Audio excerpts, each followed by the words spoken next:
Hello friends, Disclosure Artist here, and today I'm going to be discussing some of the subjects that I believe are the ones that I've been discussing with passengers that have been garnering attention from outside forces. Intelligences, consciousness, call them what you want. There's a few things that I've been repeatedly bringing up in conversation with hundreds of people at this point. And again, exponentially reaching out to the hundreds of people that they've contacted with this information. Who knows what type of a reach it's had. But I've been covering such subjects as the weather, with regard to the geoengineering that they're doing with the chemtrails, the fact that there is borium, strontium, and aluminum in it, that 90% of people supposedly have aluminum poisoning and mercury poisoning. They don't even know it. They have all of these phantom ailments. They don't know what the root cause is, and at the end of the day, it's coming from the foods, coming from the air we breathe, the food that we eat.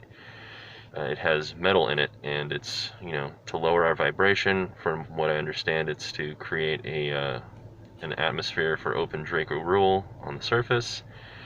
A whole plethora of different theories. I've been discussing the ET presence here. Also back to the weather, with regard to dealing with the fact that we have this geoengineering going on.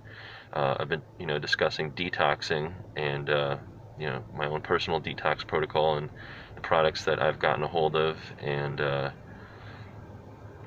comparing and contrasting to what other people's information has been and what the mainstream media is telling them is just a fad, what I've come to understand to be actually very, very useful information.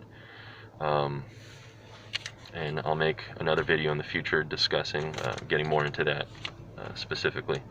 Again, I was getting back to the ET presence here, how not only have they always been here, but they're here right now, not just living in subterranean cities, here on the surface as well, blending seamlessly in with society, and of course observing us from the upper atmosphere and from nearby star systems, as well as other dimensions, as well as the fact that the moon is a hollowed out base. It's got an ET presence there. We have our own presence there.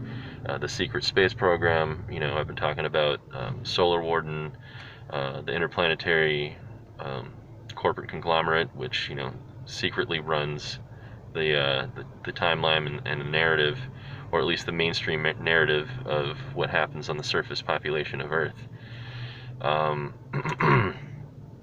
understand that we've had an actual space program since the 30s.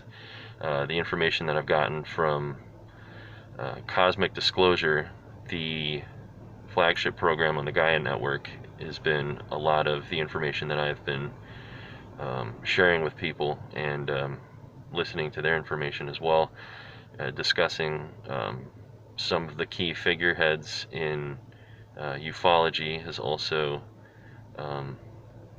connected a few dots amongst groups of people.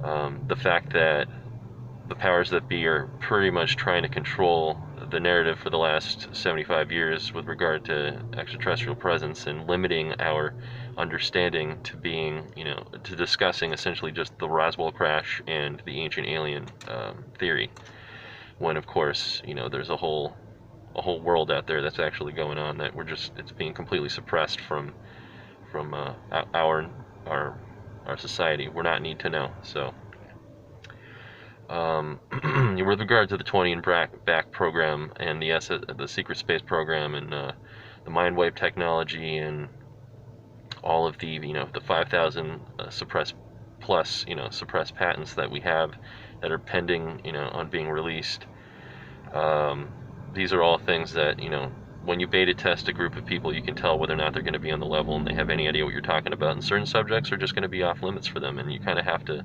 again, feel them out, and make sure that they're on the level. Some people accept some information, some people accept no information, and some people, they're completely open to everything. The fact that humanity, I've also been discussing in great detail the fact that humanity, current surface population humanity, current timeline humanity, is subject to an ongoing genetic experiment, which a lot of genetic farmers, if you want to call them, the extraterrestrials that are in charge of it, are highly vested in.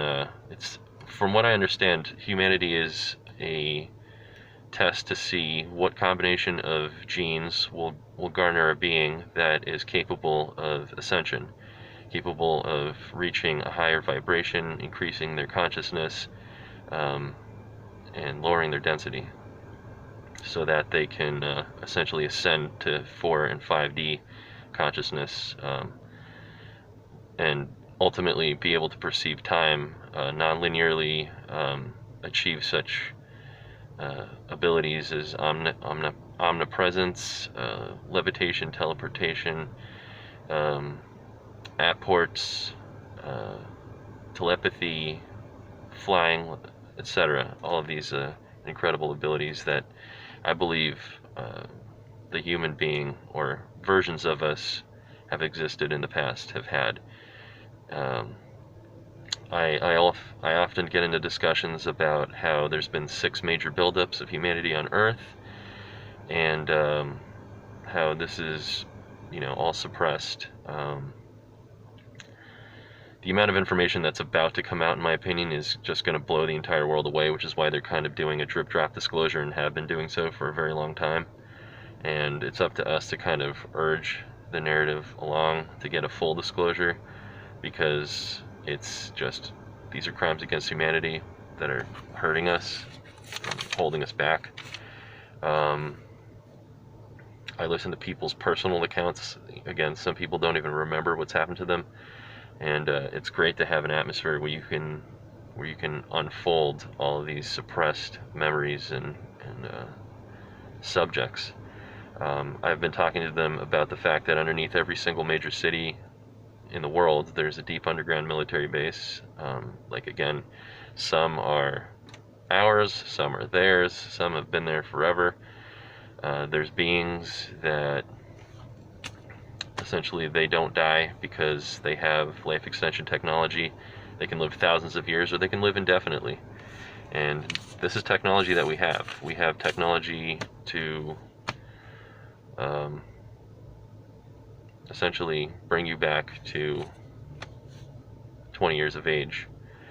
And this is all information that I've acquired, again, through the explosion of information that's come out in the last 5 years, I would say, because I've been an active participant in ufology, doing my own personal research for the last 15 years at least.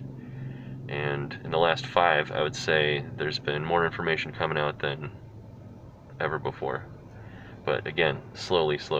I mentioned in another video about the Draco presence and how ultimately they are controlled by an AI that's older than our known universe, and ultimately, the people that have positive intentions for humanity are existing in a time bubble 50 years from now, where they're observing humanity in its current state, and every day that they wake up and they see through the bubble that the world is still shiny and beautiful outside, that means that they're time agents, if you want to call it, the ones who make microscopic adjustments to our current reality, have done a good job that day. And it's just a constant battle between an AI dominant future where our biology has been replaced by synthetic intelligence, and more of a spiritual ascension for humanity,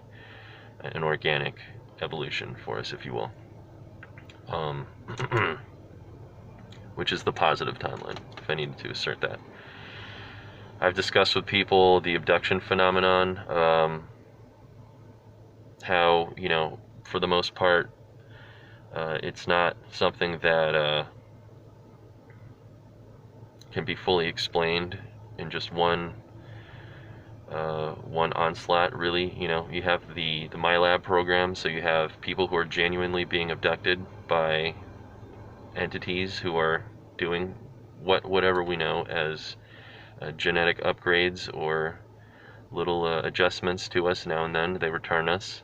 But then, of course, when we become subject to this genuine encounter, we then, of course, sometimes find ourselves victim of the military abduction, where our people will come and take you and reproduce it, chemically confusing you and traumatizing you so that you're less inclined to speak about it.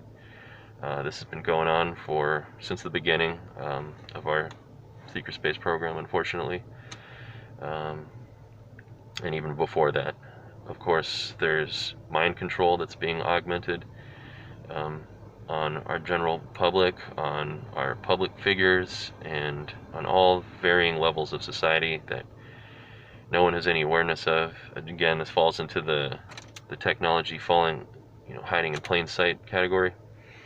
I discuss with people how none of these things are really that mind-blowing when you conceive of the fact that human beings can only perceive, red, orange, yellow, green, blue, indigo, violet on the light spectrum. The rods and cones in our eyes cannot perceive ultraviolet, infrared, and all sorts of other light spectrums, where there are beings that are interacting with us on a daily basis that we simply cannot acknowledge. And it's amazing. If a human being can fool another human being with a magic trick, just imagine what a superconscious being can do. There's no limit. These are beings with 400 plus IQ who are masquerading as humans. They could be Tom, Dick, or Harry at the office, or they could be Karen at the counter at the checkout, and you'd never know the difference.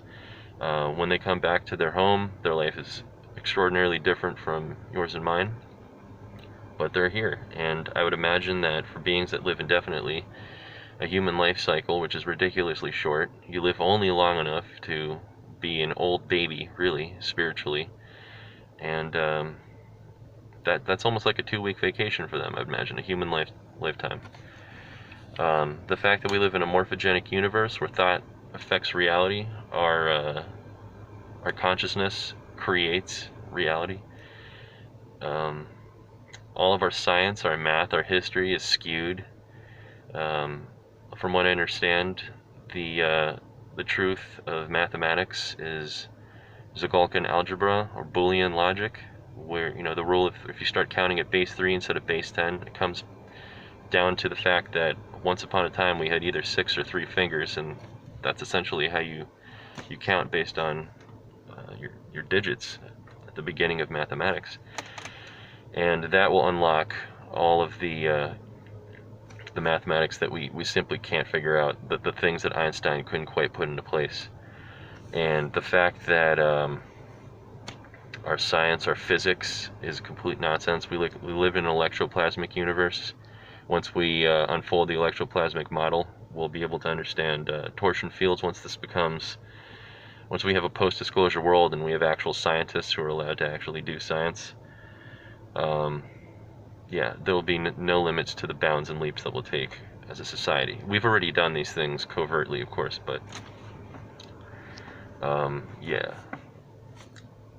Basically, these are some of the main things that I've been talking about, and just trying to poke holes in the mainstream media. And whenever I get a young mind that I see I have an opportunity to mold, I'll ask them a few questions if they have a favorite teacher, and I'll start preloading them with information, because I know they're on their way to school, and I'll tell them to ask their teacher these questions. Why is it that when you go into the sky towards the sun, if the sun is in fact radiating heat, if it is a massive incandescent gas where hydrogen's built into helium at a temperature of millions of degrees, then why is it that when you go into the coldness of space it gets colder?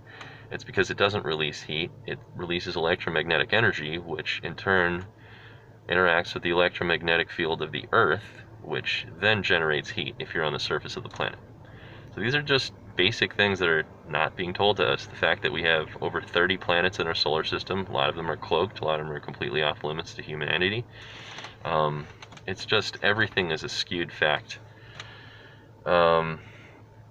Yeah, so one of these things that I've been saying has has gotten beings or things to start manifesting in my life and showing me more things, and I'm confident it has something to do with these things that I've been talking about. Alright, friends, stay vigilant and stay well.